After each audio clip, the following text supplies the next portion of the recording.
legacy makers, and welcome to this week's episode of the Power Hour. This topic is going to be LLCs.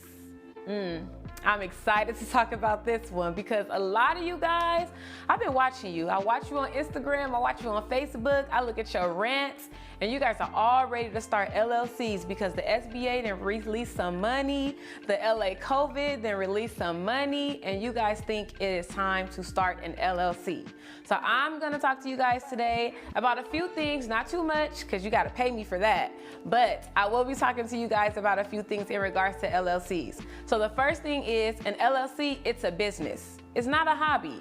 So if you guys are, let's just say, I'm gonna use for example, you're selling candy. Let's just use that for an example. And you're just doing it just to do it. Okay, that's cool, that's a hobby. But the minute you wanna make it a business, the minute you wanna start charging these crazy fees that you guys are charging, it needs to be an LLC. So that means we need to establish some type of formation. We need to make sure that you guys have all of your business in line. So that means from the beginning of filing your business paperwork, your EIN numbers, from filing your permits for whatever business that you're going to be taking on, that is what you guys need to do.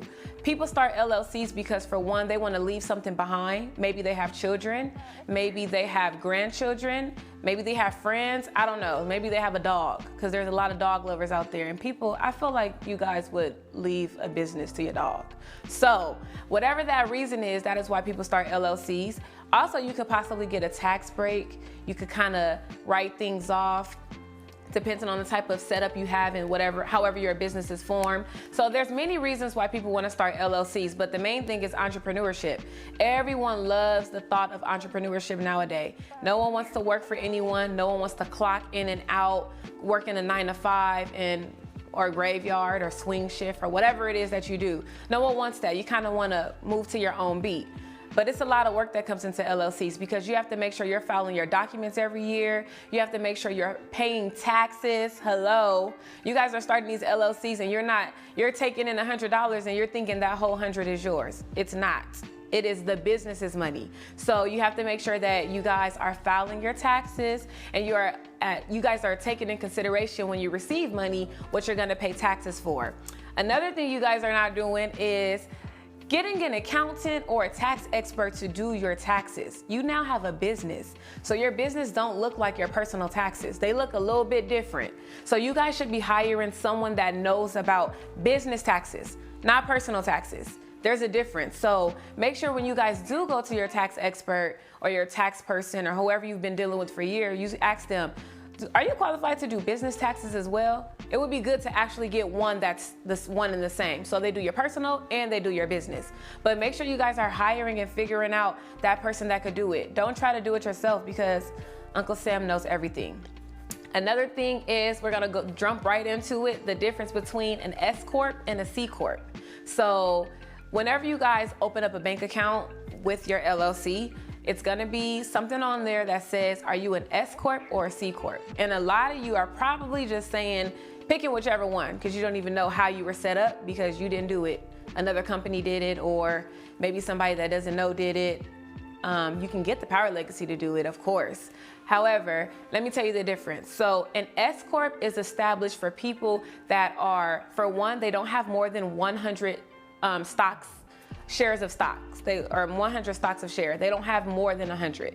You are not publicly traded. So that means that you are not doing business across the country or anything like that. And you want to be taxed as an S Corp so that you're not double taxed. So that means when you file your taxes at the end of the year, let's just use for an example, you made $100,000. That was the money that came in, but out of the $100,000, your income was only $50,000.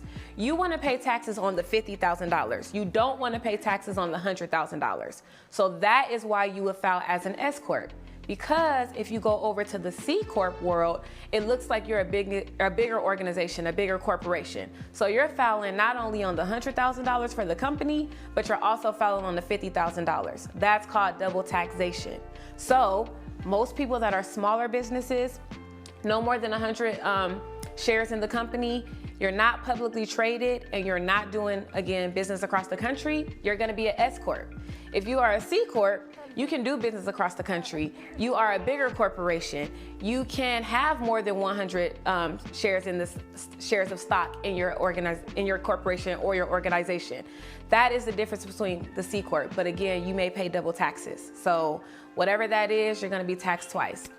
So another thing is, when you guys are starting your LLCs, you wanna make the first initial capital investment into your company. So you start your organization and you're like, okay, so I have this business, I'm doing this, and I need these funders and these investors and all of these different people to invest in my company, but you haven't did it yourself?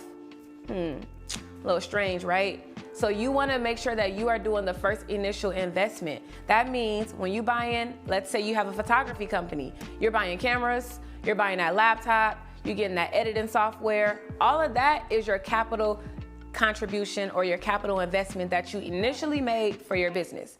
Once you start getting a lot of money coming in, then of course you're gonna be able to get a $5,000 camera or a $10,000 camera and everything else that you wanna get. But initially, you were the one that put the money into your LLC, so you are the one that did the initial investment. So the next thing we're gonna talk about is single member versus multi-member. Single member is, it's just you. You have your LLC, you're running it, there is no one else but you. You are a single member LLC. So that's cool, you're a single member. The other version is a multi-member. So I'm starting my LLC photography company, but I have 3 other people that are investing with me. So it's me, it's Billy, it's Shelly, and it's Reese. We are all investing in this company, and we all want to be able to have a specific amount of shares and stocks into the company. But we all want to be on the paperwork, we all want to be considered members, and we have to make decisions together. That's a multi-member LLC. So there's a difference. You want to be by yourself, or are you doing this with people? And I'm not speaking of investors, I'm talking about people that have a stock in your company. So that would, or a share in the company, shall I say. So that would be multi-member.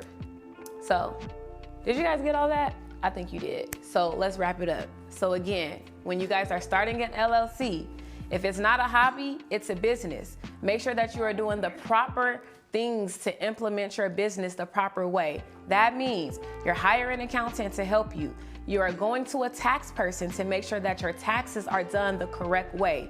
You know the difference between the S Corp and the C Corp.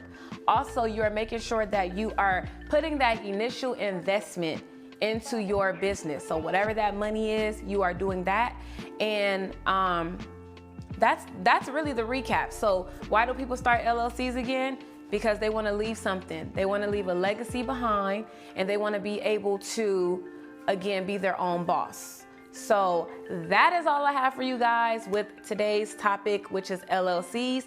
Again, we're doing this every week on the Power Hour, so I will see you all next week.